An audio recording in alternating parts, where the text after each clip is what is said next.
Just want to start things off today by saying a massive thank you to all the new people who've got involved in the Patreon recently, specifically Adam Lindsay, Chris Carpenter, Look for the Overlap, and O to the B. I had to scroll down to find you all. Thank you very much for getting involved in the Patreon. It is thanks to the Patreon and the other bits and pieces as well that I'm able to continue to do this as a full-time thing, and it is much appreciated. Thank you very, very much for your support. If you would like to get involved in the Patreon, you can do that at patreon.com/lollujo. And we've got a difficult game coming up now. Hello and welcome to part 19 of Gunning for Glory. I'm Kev, and coming up on today's episode, we are away against Real Madrid in the second leg of the Champions League. I think it might be the quarter-final against Real Madrid. Is it the quarter-final? First knockout round. Goodness me, we've not even made it past that yet. That aside, things are going well. We'll come back to that in a second, but if we have a look at the Premier League table, with 6 games to go, we are top of the league, just the 1 point clear of Man United. So there's still a little bit of work to do. As you can see on the new PC, I haven't got a working face pack yet. We'll get there. I apologise. At least we've not got that stupid Bandicam thing across the top today. So, you know, getting there ever so slowly. Hopefully we'll be able to wrap up winning the league. We're also still in the FA Cup, and we've got a quarter-final coming up against Huddersfield in a couple of games' time. But Real Madrid, one of the best teams in Football Manager, we're struggling. We lost 3-2 in the first leg at home, so we're going into this away leg with a really enormous task to do against my nemesis, Cristiano Ronaldo.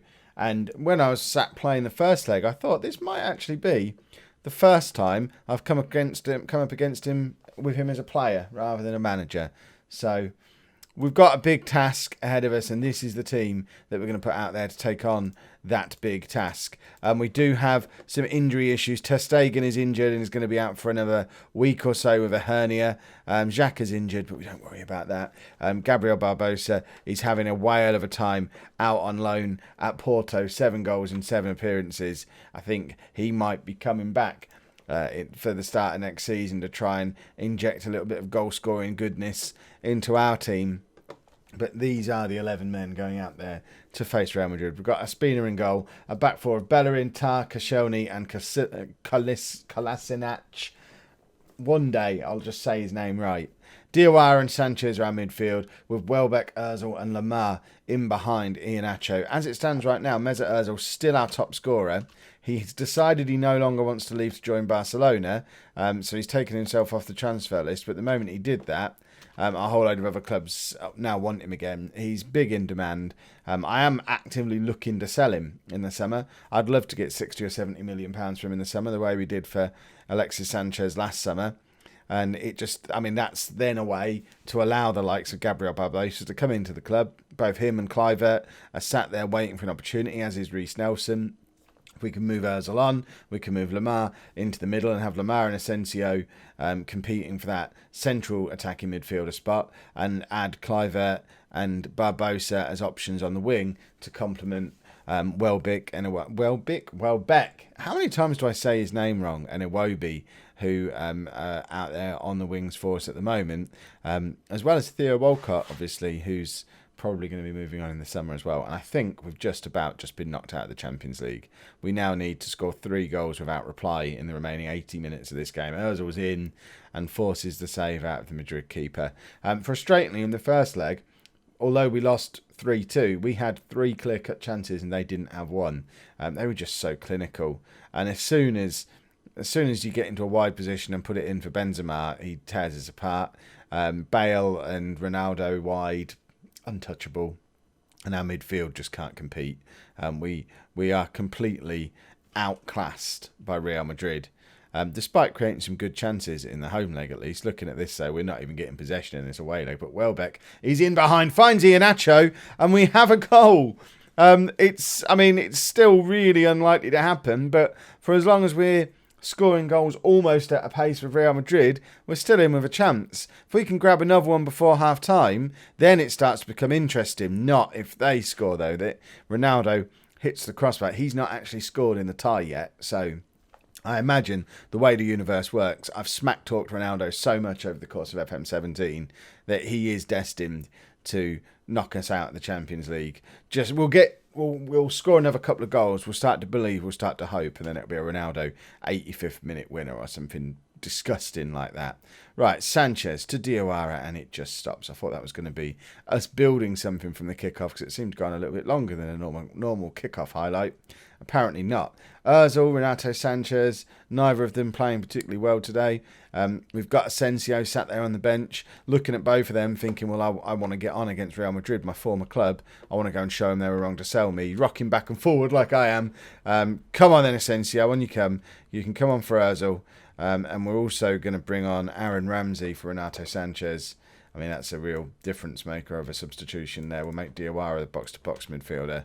And we'll give it maybe another 5 minutes before getting Lacazette on. There you go, 5 minutes have passed. And we're going to... I don't know who to take off.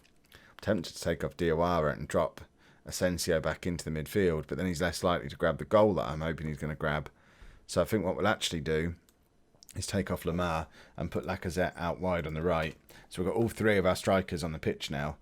And Asensio hopefully going to pull the strings around them. But Madrid are in again, and we're now running out of time. We've got 15 minutes to grab 2 goals.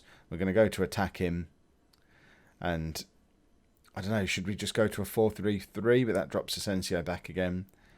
I'm just trying to think of ways we can get the ball to these 3 strikers that we've got on the pitch, but it seems that's not going to be something that we're going to do. And even if we score now, it's not going to be enough, and it's just going to be upsetting to go out on away goals.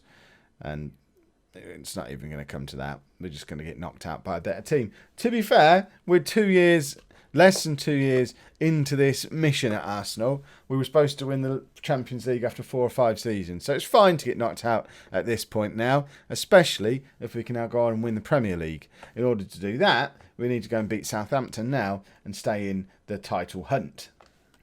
I'm starting to get horrible flashbacks to Tor.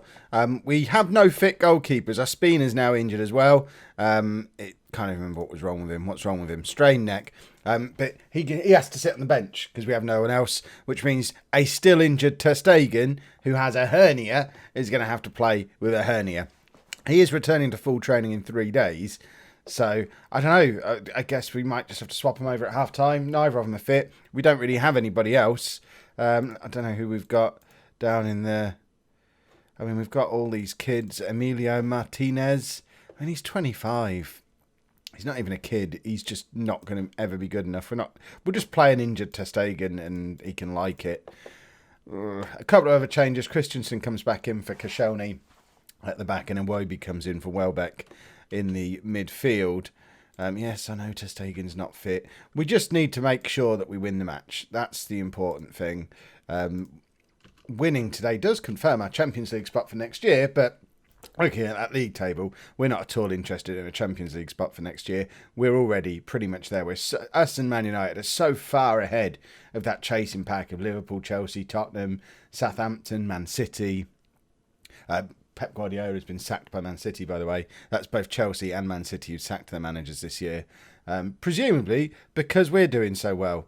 With us and Man United running away with it, any of the other big teams are going to be pretty upset that they might not even get in the Champions League. Iheanacho, his 12th goal of the season, puts us 1-0 up, which puts us 4 points clear at the top as things stand, but with United having a game in hand over us, so we need to not do that. It's 1-1. Where is Southampton? Southampton are 6th. Oh, why are we playing against a good team with no goalkeeper? This isn't a good idea. Right, Ozil to Iwobi. Iheanacho's in again and makes it 2.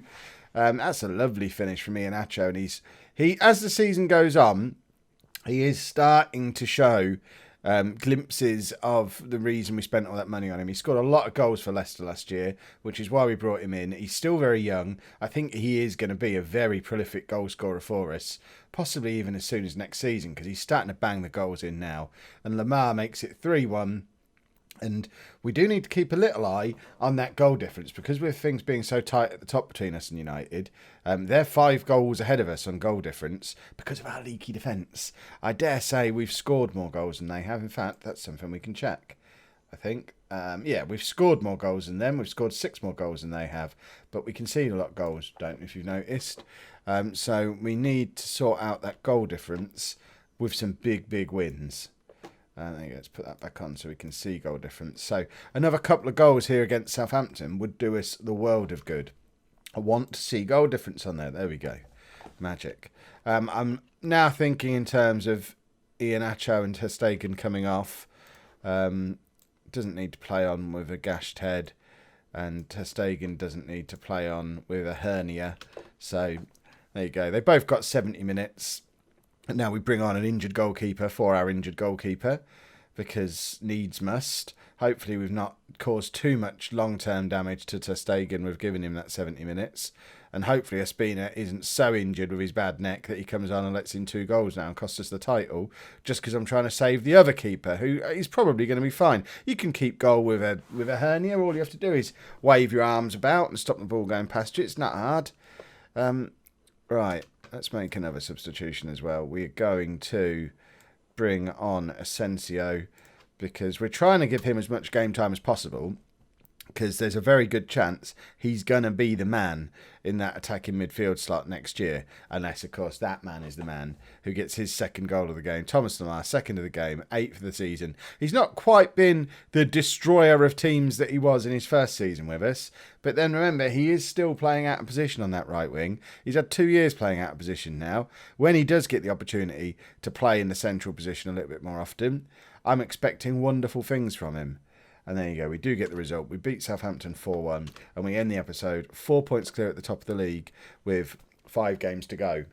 This is going to be tight, but we should just be able to do it. If you've enjoyed that, please make sure you pop a like on there for me. Subscribe to the channel if you'd like to see more, and thank you very much for watching.